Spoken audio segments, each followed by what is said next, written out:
Vous cherchez un terrain pour construire en Haute-Saône? À Sceaux, il reste encore 8 parcelles disponibles de 5 à 19 arts, toutes entièrement viabilisées. Eau potable, électricité, fibre optique, assainissement collectif séparatif, le tout à 40 € le mètre carré.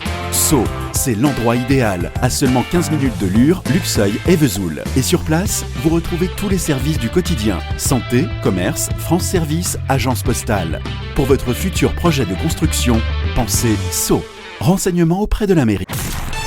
Comtoise Radio, l'actu dans les Vosges saunoises, Jean-Pierre Poinceau. Bonjour, la mairie de Luxeuil vient de renouveler une caméra mobile, un modèle plus performant pour un objectif clair.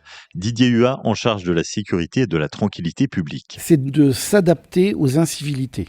C'est-à-dire qu'on constate qu'il y a de plus en plus d'incivilités dans des endroits différents. La ville est déjà bien dotée en caméras, dans des zones qui ont été définies et autorisées par la préfecture, mais il arrive que les incivilités se déplacent. L'objectif, c'est de nous déplacer également et que cette caméra aille couvrir des endroits où on constate, par exemple, des dépôts sauvages, mais ça peut être d'autres types d'incivilités. Lorsque la personne est identifiée, on convoque en mairie la personne en question, on la met devant ses responsabilités, on lui rappelle un petit peu ses obligations et un comportement civique, et puis en fonction de l'incivilité, il y a une verbalisation, il y a une transmission à l'officier du ministère public qui pourra décider d'une verbalisation, par exemple pour un dépôt sauvage qui peut aller de 700 à 1500 €. Une Vésulienne de 38 ans a été condamnée à 8 ans de prison ferme par la cour d'assises spéciale de Paris. Originaire de Vesoul, elle était jugée pour participation à une association de malfaiteurs terroristes après avoir rejoint le groupe État islamique en Syrie en 2014. Membre du groupe dit de Vesoul, elle avait quitté la France avec son conjoint et vécu plusieurs années sur place avant de se rendre en février 2019. Elle a été rapatriée en France en 2022 après un passage dans les camps du nord-est syrien. La peine prononcée est inférieure aux réquisitions. Elle s'accompagne d'une obligation de soins et d'un suivi socio-judiciaire de 5 ans. Le projet de réseau de chaleur de la ville de Lure avance. Isabelle Arnoux, présidente de la communauté de communes du Pays de Lure. Il va permettre à tout un quartier de bénéficier d'une alimentation avec une chaudière bois, qui va aussi permettre à l'ensemble des clients du quartier, c'est-à-dire la piscine pour ce qui concerne la communauté de communes, les gymnases, les logements sociaux d'Habitat 70, mais aussi le collège et le lycée. Donc c'est un projet vertueux au plan économique et écologique. Début des travaux mi-2026, mise en service courant 2027. À Fauconnier-la-Mer, l'étape des 1000 étangs ouvrira ses portes en février. Ce nouveau lieu d'accueil, à la fois internat scolaire et gîte de groupe, vient tout juste de sortir de terre après 1 an et demi de travaux. Propriété de la commune, il sera exploité par Woka Loisirs, une filiale du groupe associatif PSL, qui est déjà bien implanté en Haute-Saône. Le site propose 50 lits en chambre de 2 ou de 4 personnes à une salle culturelle de 100 places. Dès les vacances d'hiver, les premiers internes du collège de Fauconnier s'y installeront. Puis, au printemps, le lieu accueillera aussi des classes de découverte, des groupes et des événements privés. Un équipement pensé pour renforcer l'offre scolaire et touristique des Vosges saunoises.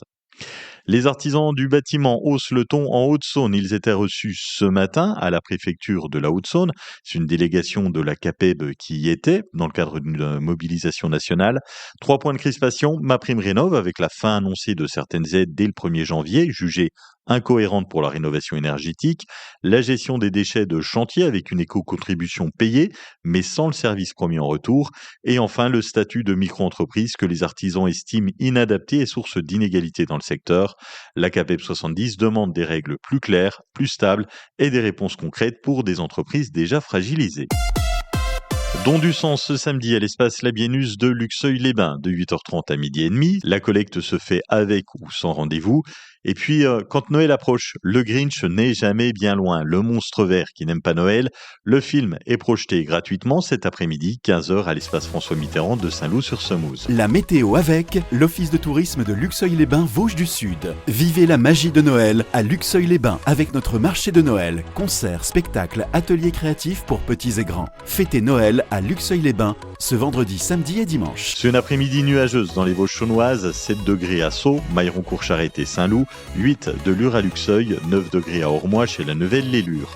Demain, du brouillard le matin avec 6 degrés au mieux et de belles éclaircies l'après-midi jusqu'à 10 degrés. C'était la météo avec l'Office de tourisme de Luxeuil-les-Bains Vosges du Sud.